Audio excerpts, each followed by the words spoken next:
الحمدللہ والصلاة والسلام علی رسول اللہ وعلی آلہ وصحبہ اجمعین، اما بعد، اعوذ باللہ من الشیطان الرجیم، بسم اللہ الرحمن الرحیم۔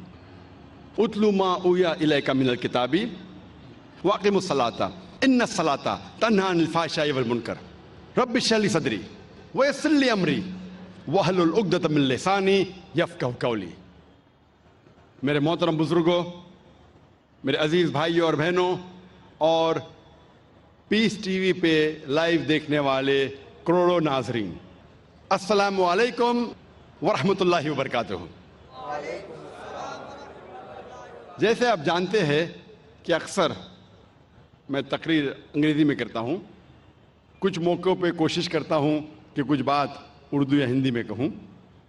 کیونکہ میری تعلیم انگریزی میں ہوئی ہے تو ظاہر ہے کہ اس آج کی اردو یا ہندی تقریر میں غلطیاں کروں گا، اسی لیے تقریر کے آغاز میں ہی میں آپ سے معذرت چاہتا ہوں اور امید رکھتا ہوں کہ آپ میرے ان غلطیوں کو نظر انداز کریں گے اور میرے تقریر کے موضوع پہ توجہ دیں گے۔ آج کے میرے تقریر کا موضوع ہے صلاح، رہنمائی اور ہدایت کا راستہ۔ صلاح کا جب ترجمہ کوئی انگریزی میں کرتا ہے تو اکثر اس کا ترجمہ کرتے ہیں پریئر، اور جب ہم اس کے معنی دیکھتے ہیں آکسفورڈ ڈکشنری میں، پریئر کے معنی ہیں to beseech, to ask for help, کسی سے مدد مانگنا۔ یہ ترجمہ صلاح کا صحیح نہیں ہے۔ جو ہم صلاح کے بعد دعا مانگتے ہیں، the supplication we do، اس کے معنی ہے مدد مانگنا، کیونکہ صلاح میں ہم اللہ سے مدد مانگنے کے علاوہ ہم اس کی تعریف بھی کرتے ہیں، ہم اس کا شکریہ ادا بھی کرتے ہیں اور اللہ سے ہدایت بھی پاتے ہیں۔ اسی لیے ٹو پرے، مدد مانگنا، صلاح کا پورا ترجمہ نہیں ہے اور ہم اسے صحیح نہیں کہہ سکتے۔ اردو میں جو ہم ترجمہ کرتے ہیں نماز، یہ پرشین لفظ سے آتا ہے، اسے کہتے ہیں بندگی۔ یہ ترجمہ کافی حد تک صحیح ہے، انگریزی ترجمہ پریئر سے اور صحیح ہے۔ اور انگریزی میں صلاح کو پسند کرتا ہوں کہنے کے لیے پروگرامنگ، یا عام زبان میں کہیں گے برین واشنگ، دماغ کی صفائی کرنا۔ لیکن کوئی اگر کہیں گا آذان سننے کے بعد آپ کہاں جا رہے، اور کہیں گے I'm going for brain washing، میں دماغ کی صفائی کرنے کے لیے جا رہا ہوں، تو عجیب لگتا ہے۔ تو کہ انگریزی میں کہیں گا کہ میں پریئر کے لیے جا رہا ہوں، مجھے کوئی حرج نہیں ہے، لیکن یہ کہنا چاہتا ہوں پریئر جو انگریزی لفظ ہے وہ صلاح کا صحیح ترجمہ نہیں ہے۔ میں پسند کرتا ہوں کہنے کے لیے پروگرامنگ ٹورڈز رائچیسنس، یا صلاح رہنمائی اور ہدایت کا راستہ ہے، کیونکہ صلاح میں اللہ سے مدد مانگنے کے علاوہ ہم اس کا شکریہ ادا بھی کرتے ہیں، ہم اس کی تعریف بھی کرتے ہیں اور اس سے ہدایت اور رہنمائی بھی پاتے ہیں۔ جب بھی ہم یہ لفظ پروگرامنگ سنتے ہیں، فوراً ہمارے دماغ میں کمپیوٹر آ جاتا ہے۔ اگر آپ مجھے اجازت دیں گے کہ میں انسان کو ایک مشین کہوں تو مجھے یہ کہنا پڑے گا کہ انسان دنیا کی سب سے بہترین مشین ہے، انسان دنیا کی سب سے بہترین کمپیوٹر ہے۔ اور اکثر یہ عام ہے کہ جب ہم صلاح پڑھتے ہیں اکثر ہمارا ذہن بھٹکتا ہے، یہ عام بات ہے، یہ کچھ نئی بات نہیں، ہم جانتے ہیں، لیکن کئی بار کسی ذکر نہیں کریں گے، لیکن ہم سب جانتے ہیں کہ اکثر جب ہم صلاح پڑھتے ہیں تو ہمارا ذہن بھٹکتا ہے۔ اگر کوئی طالب علم کوئی امتحان کا پیپر دینے کے بعد جب صلاح پڑھ رہا ہے تو صلاح میں وہ سوچیں گا سوال نمبر 2 کا جواب میں نے ایسے کیوں دیا، اگر ویسے دیتا تھا تو اچھا ہوتا۔ وہ عورت سوچیں گی کہ میرے شوہر کے لیے آج میں کیا پکاؤں، چکن بریانی یا مٹن پلاؤ۔ یہ سلام میں ہی سب ہمیں خیال آتا ہے. وہ بزنس مین سوچے گا, تاجر سوچے گا کیا میں کس کا دھندا کروں, کون سے تجارت میں مجھے زیادہ فائدہ ہے. تو سلام میں ہمارا ذہن بھٹکتے رہتا ہے, اور یہ عام بات ہے. بھٹکنا چاہیے نہیں, لیکن بھٹکتا ہے. کیوں؟ کیونکہ اکثر ہم مسلمان 80% سے زیادہ مسلمان ہم عربی نہیں جانتے. اور جب ہم سلام میں جو آیتیں پڑھتے ہیں قرآن مجید کی, مثال کے طور پہ سورہ فاتحہ پڑھنا فرض ہے. ہم جب سورہ فاتحہ پڑھتے ہیں, ہمیں سورہ فاتحہ اتنے اچھی طریقے سے یاد ہے کہ اگر نیند میں سے ہمیں کوئی اٹھائیں گا 2 بجے رات کو اور کہیں گا سورہ فاتحہ پڑھو, تو ہم 100 میل کی رفتار پہ پڑھ سکیں گے. رب العالمین مانے مالک یوم الدین, کیونکہ ہمیں سورہ فاتحہ بہت اچھی طریقے سے یاد ہے.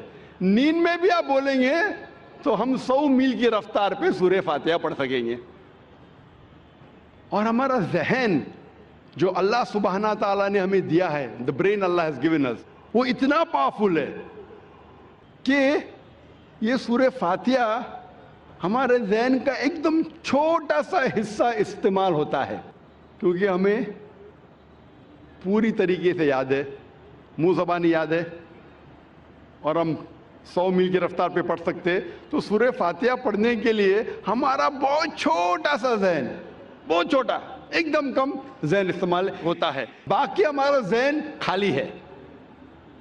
An empty brain is a devil's workshop. یہ انگریزی میں کہاوت ہے کہ خالی دماغ شیطان کا کارخانہ ہے. خالی دماغ شیطان کی فیکٹری ہے. اور سائنٹیفکلی ہمارا دماغ خالی کبھی رہ ہی نہیں سکتا. یہ سائنس کے تو کیا کرتا ہے, دماغ بھٹکتا ہے, سوچتے رہتا ہے کیا کروں, کیا پکاؤں, کیسا تجارت کروں, کل کیا کروں, کیا پہنوں. تو ذہن کو بھٹکنے سے روکنے کے لیے سب سے بہترین طریقہ ہے کہ اگر ہم عربی زبان نہیں جانتے تو جو ہم عربی آیتیں پڑھ رہے ہیں اس کے ساتھ ساتھ اس کا ترجمہ بھی دہرائیے. ذہن میں عربی آیتوں کے ساتھ ذہن کے پیچھے at the back of your mind ہم اس کی معنی بھی دہرائے. اگر آپ کو اردو میں مہارت ہے تو اردو میں دہرائیے, انگریزی میں مہارت ہے تو انگریزی میں دہرائیے, ہندی میں مہارت ہے تو ہندی میں دہرائیے, مراٹھی میں مہارت ہے تو مراٹھی میں دہرائیے. لیکن جو زبان میں آپ کو مہارت ہے اس زبان میں ان آیتوں کا ترجمہ اپنے ذہن کے پیچھے دہرائیے. تو اگر ہم ترجمہ یاد کریں گے جو ہم آیتیں پڑھ رہے ہیں, اور جیسے میں نے فرمایا کہ سورہ فاتحہ پڑھنا فرض ہے اور ہم سلام میں پڑھتے الحمدللہ رب العالمین, ساری تعریفیں اللہ کی ہے جو رب ہے سارے عالمین کا. الرحمن الرحیم, جو رحمان اور رحیم ہے. مالک یوم الدین, جو مالک ہے قیامت کے دن کا. ایاک نعبد و ایاک نستعین, ہم تیری عبادت کرتے ہیں اور تجھی سے مانگتے ہیں. اہدنا الصراط المستقیم, ہمیں سیدھا راستہ دکھا. صراط الذین انعمت علیہم غیر المغضوب علیہم ولا الضالین, وہ راستہ جن لوگوں پہ تو نے انعام فرمایا اور جو بھٹکے ہوئے نہیں ہیں. تو جب ہم سورہ فاتحہ پڑھ رہے ہیں اس کے ساتھ ساتھ اگر ترجمہ دہرائیں گے تو انشاءاللہ ہمارا ذہن نہیں بھٹکے گا. لیکن جب آپ کو عادت ہو جائیں گی ترجمہ دہرانے کی, یہ بھی میکینیکل ہو جائے گا. ابھی آپ کا ذہن کا تھوڑا اور حصہ استعمال ہو رہا ہے لیکن یہ بھی میکینیکل ہو جائے گا. آپ سورہ فاتحہ کے ساتھ ساتھ اس کا ترجمہ بھی 100 میل نہیں تو کم از کم 90 میل کی رفتار پہ دہرا سکیں گے. لیکن ابھی کیونکہ ذہن کا کچھ اور حصہ استعمال ہو رہا ہے, آپ کا ذہن بھٹکے گا لیکن کم بھٹکے گا. تو ذہن کو بھٹکنے سے روکنے کے لیے آپ کو کیا کرنا چاہیے,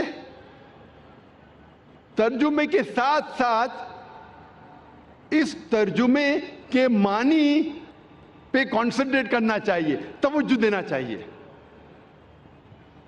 اگر عربی کے ساتھ اگر ترجمہ دہرا رہے ہیں اور اس ترجمے کی معنی پہ توجہ دیں گے تو آج کی سائنس یہ کہتی ہے کہ ہمارا برین اتنا پاورفل ہے کہ ہم ایک ساتھ 2 3 4 کام کر سکتے ہیں۔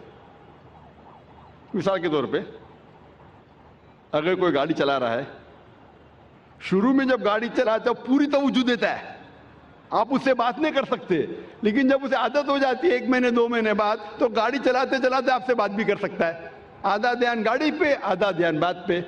ہمارا ذہن بہت پاورفل ہے، لیکن آج کی سائنس یہ کہتی ہے کہ کوئی بھی انسان 100% 2 چیز پہ دھیان نہیں دے سکتا ہے۔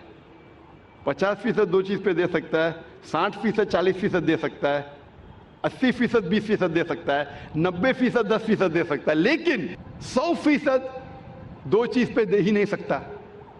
تو عربی آیت کی تلاوت کرنے کے ساتھ ساتھ اگر ترجمہ دہراتے ہیں، اس ترجمہ پہ آپ کنسنٹریٹ کرتے ہیں، دھیان دیتے ہیں 100%، جتنا آپ دھیان دیں گے اتنا کم آپ کا ذہن بھٹکے گا۔ اگر 100% دھیان دیں گے تو انشاءاللہ آپ کا ذہن کبھی بھی نہیں بھٹکے گا۔ تو اسی لیے ذہن کو بھٹکنے سے روکنے کے لیے یہ ضروری ہے کہ جو بھی آیتوں کی آپ تلاوت کرتے قرآن مجید میں، جو بھی اللہ کے رسول فرماتے حدیث میں جو میں پڑھنا چاہیے سلام میں، اس کی معنی آپ جانیں اور اس معنی پہ توجہ دیں گے 100%، تو انشاءاللہ آپ کا ذہن کبھی بھی نہیں بھٹکے گا۔ اللہ تعالیٰ فرماتے ہیں، اور اس تقریر کے شروع میں میں نے قرآن مجید کی ایک آیت کی تلاوت کی تھی، سورہ عنکبوت سورہ نمبر 29 آیت نمبر 45 میں، جہاں اللہ تعالیٰ فرماتے اتلو ما اوحی الیک من الکتاب واقم الصلاۃ ان الصلاۃ تنہی عن الفحشاء والمنکر۔ تلاوت کرو ان آیتوں کی جو میں نے نازل کی ہے اس کتاب میں، واقم الصلاۃ، اور صلاح کو قائم کرو، ان الصلاۃ تنہی عن الفحشاء والمنکر، بے شک صلاح فحشی اور برے کاموں سے روکتی ہے۔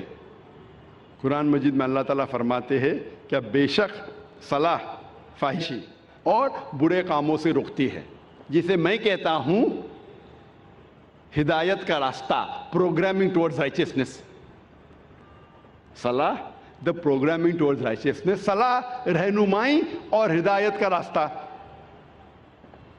صلاح ہمیں پروگرام کرتی ہے صحیح راستے کی طرف، اور ہم جانتے ہیں کہ سورہ فاتحہ کے بعد ہم قرآن مجید کی چند آیتوں کی تلاوت کرتے ہیں۔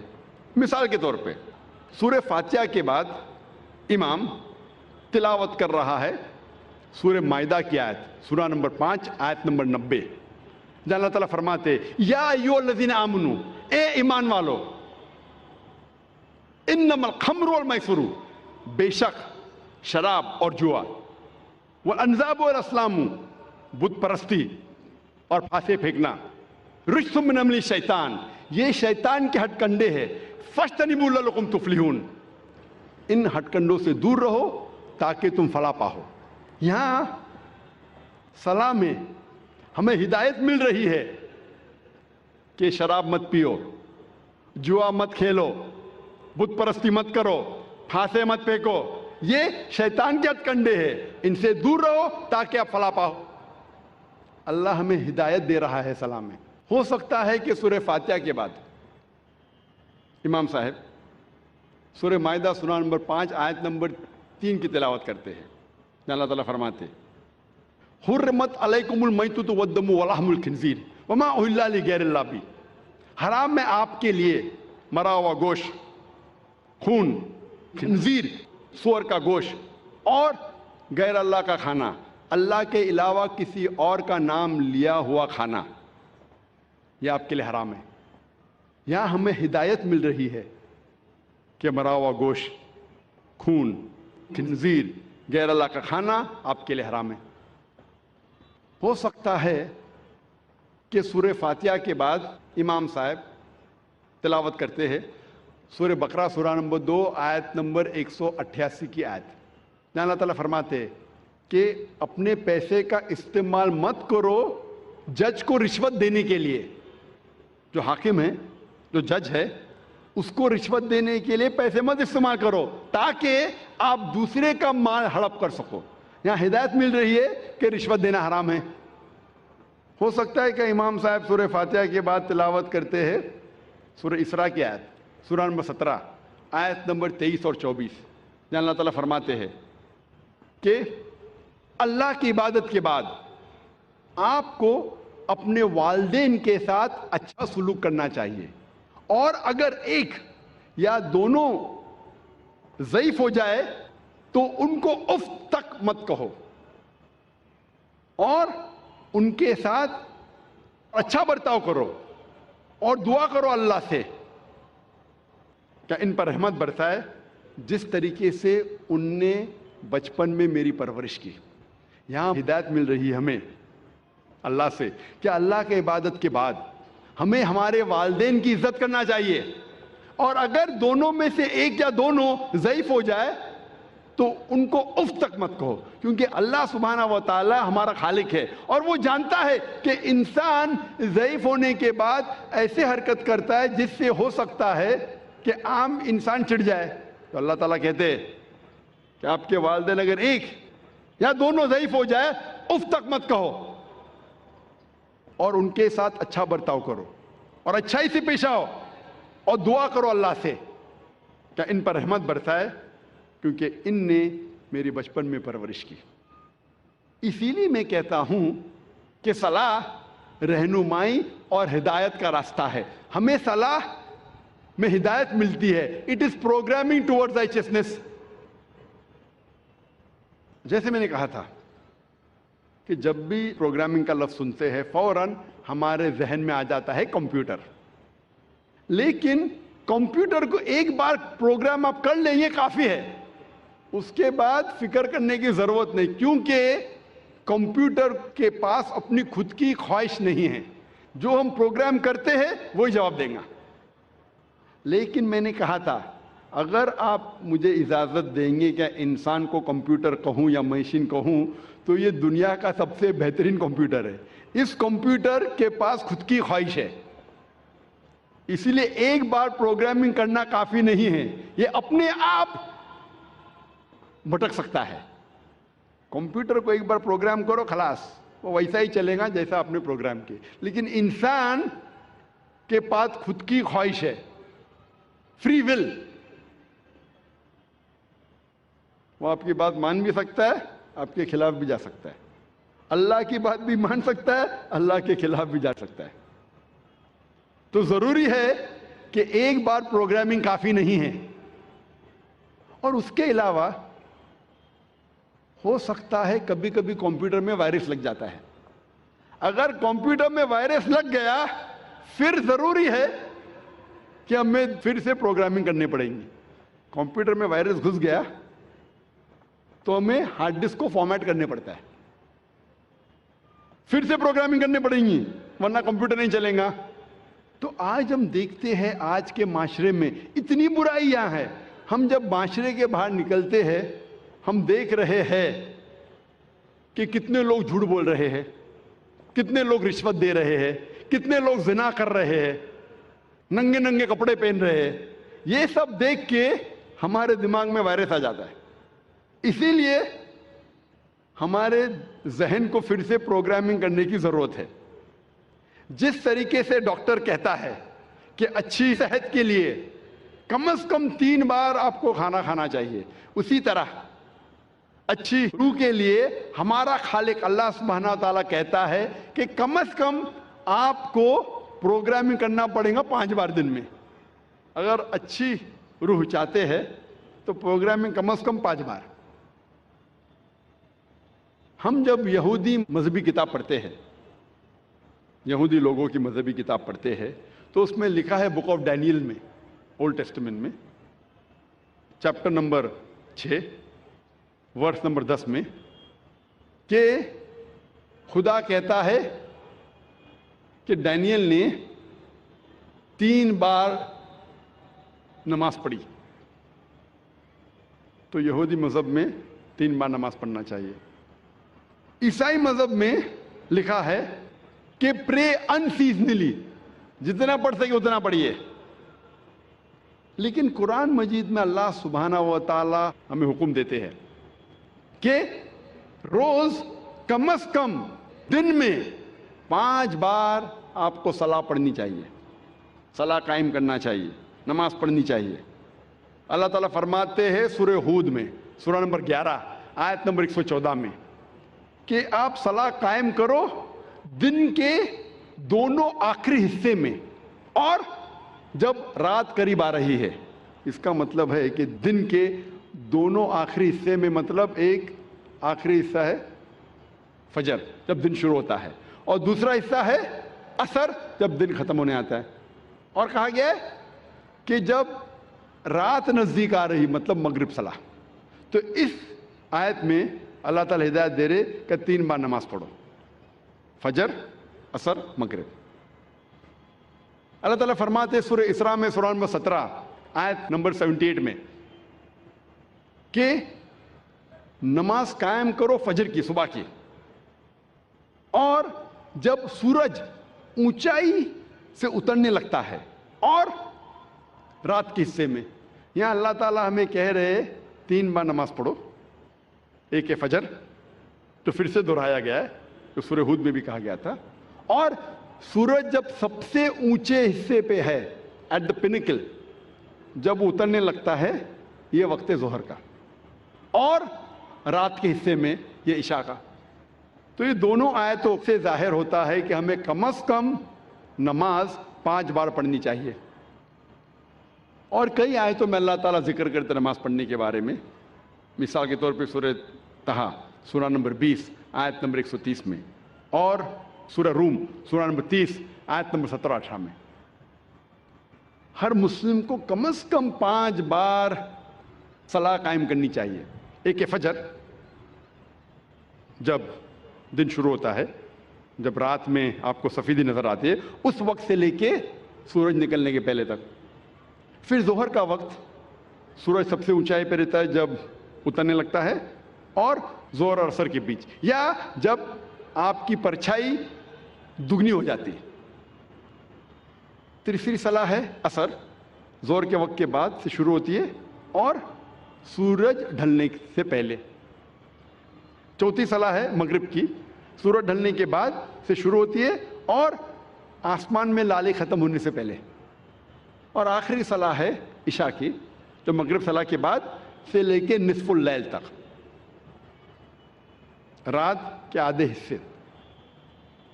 یہ 5 وقت کی صلاح ہر مسلمان کے لیے فرض ہے.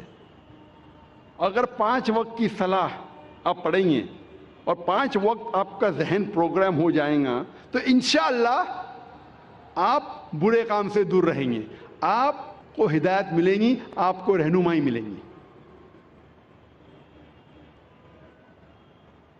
صلاح شروع ہونے کے پہلے لوگ کو بلایا جاتا ہے صلاح کی طرف. ہم دیکھتے ہیں کہ یہودی مذہب میں وہ استعمال کرتے ٹرمپٹ لوگوں کو بلانے کے لیے. لکھا گیا اولڈ ٹیسٹیمنٹ میں in the book of Numbers chapter number 10 verse number 1 سے 3 میں خدا کہتے ہیں موسیٰ علیہ السلام سے، آپ 3 چاندی کے ٹرمپٹ بناؤ. ٹرمپٹ اس کو کہا جاتا ہے نا، ٹرمپٹ. بونگا، بونگا تو نہیں کہیں گے لیکن ٹرمپٹ انگریزی میں کہتے. ٹرمپٹ کا استعمال کرو لوگوں کو نماز کی طرف بلانے کے لیے. عیسائیت میں استعمال کرتے گھنٹی کی، گھنٹی بجاتے، چرچ بیل، لوگ کو بلانے کے لیے. کئی قبیلے میں ڈھول کا استعمال ہوتا ہے لوگ کو بلانے کے لیے. اسلام میں استعمال ہوتی ہے انسان کی آواز.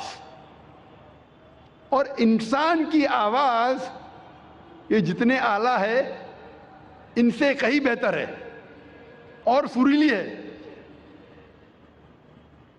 کان کو سریلی ہونے کے علاوہ اس کے اندر ایک پیغام بھی ہے. آذان کا میں ذکر کر رہا ہوں، جو آذان جو ہوتی ہے لوگوں کو صلاح کے لیے بلانے کے لیے. آواز سریلی ہونے کے علاوہ یہ افسوس کی بات ہے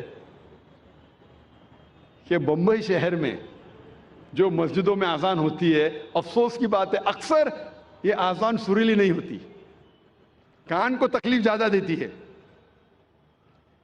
رہنمائی کے بدلے تکلیف زیادہ دیتی ہے۔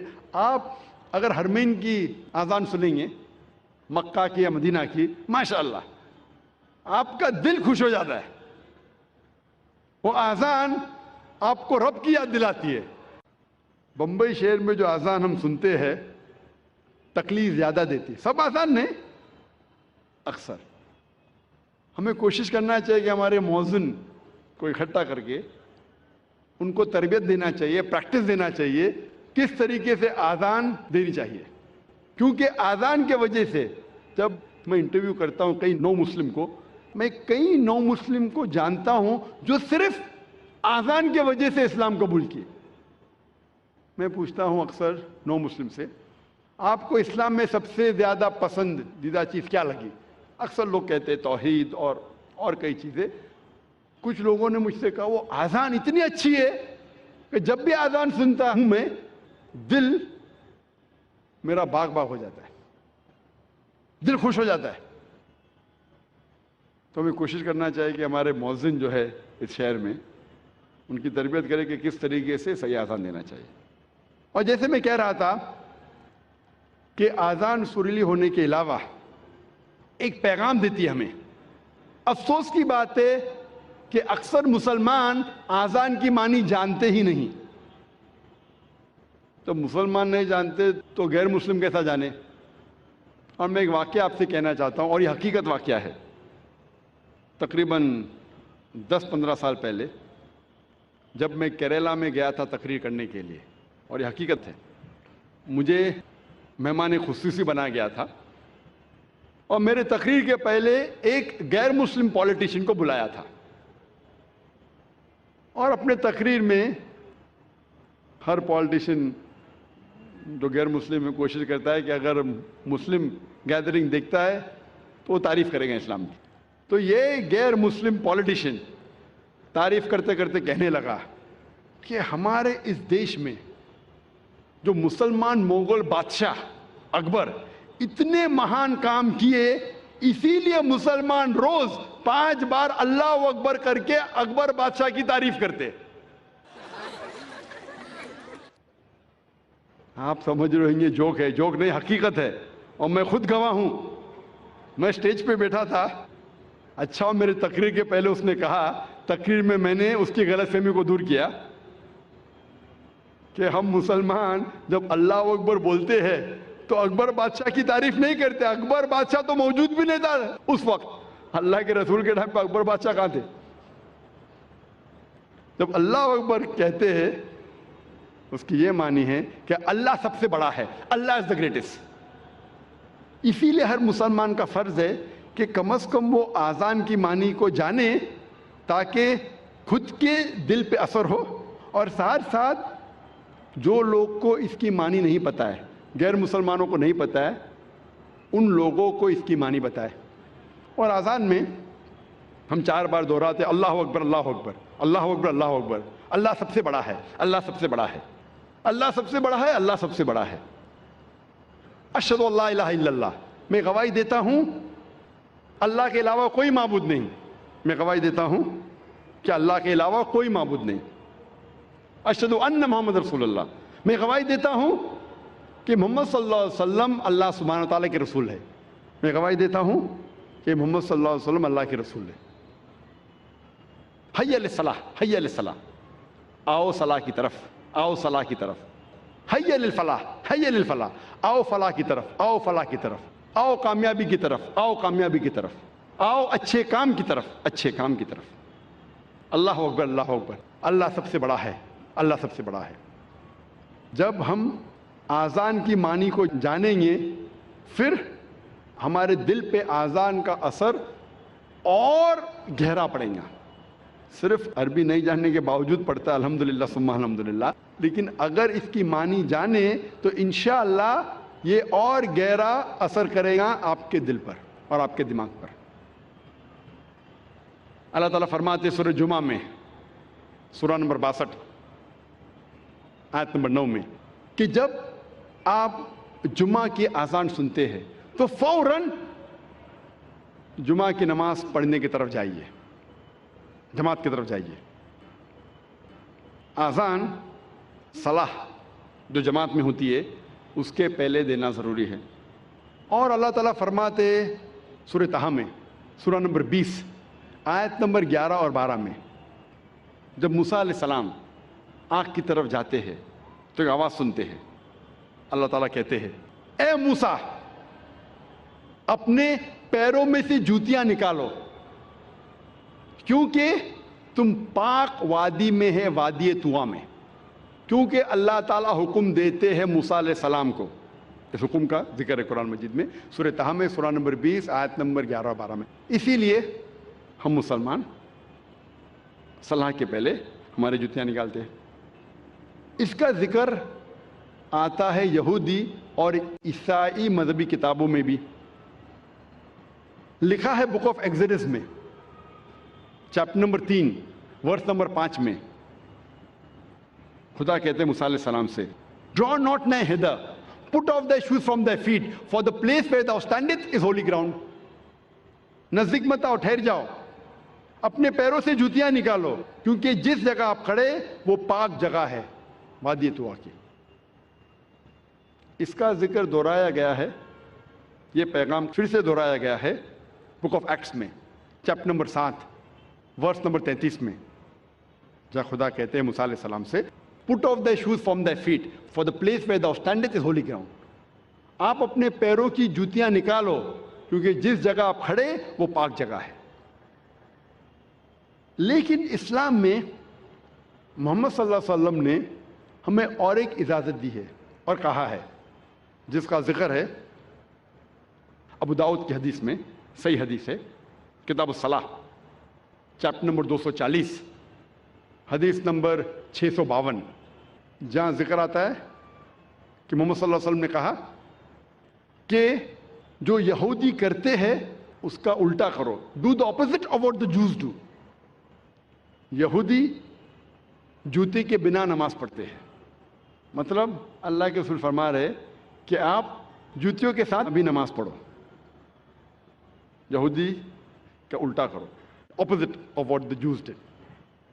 اللہ کے رسول فرماتے ہیں، حدیث میں آتا ہے، صحیح حدیث ہے، سنن ابو داؤد کی جلد نمبر 1 کتاب الصلاح چیپٹر نمبر 240 حدیث نمبر 653، جہاں عمر بن شعیب رضی اللہ عنہ وہ فرماتے ہیں کہ انہوں نے سنا اپنے والد سے کہ ان کے دادا نے کہا کہ اللہ کے رسول کو دیکھا نماز پڑھتے ہوئے جوتیوں کے ساتھ اور بنا جوتیوں کے۔ مطلب ہم مسلمان نماز جوتیوں کے ساتھ بھی پڑھ سکتے اور جوتیوں کے بنا بھی پڑھ سکتے۔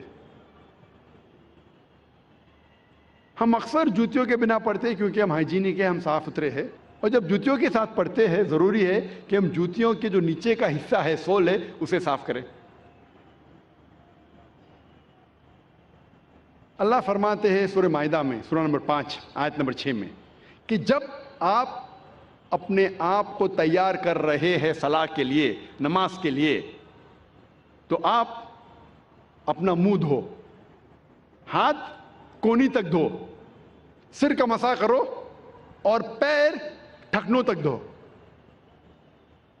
اس آیت میں ذکر ہے وضو کا، کہ وضو کرنا نماز کے پہلے فرض ہے، اور اس کا ذکر آتا ہے یہودی اور عیسائی کتابوں میں بھی، مذہبی کتابوں میں بھی۔ جب ہم پڑھتے ہیں book of Exodus chapter number 40 verse number 31 اور 32 میں کہا گیا ہے کہ موسیٰ علیہ السلام اور ہارون علیہ السلام ان کے بیٹوں کے ساتھ انہوں نے اپنے پیر اور ہاتھ دھوئے۔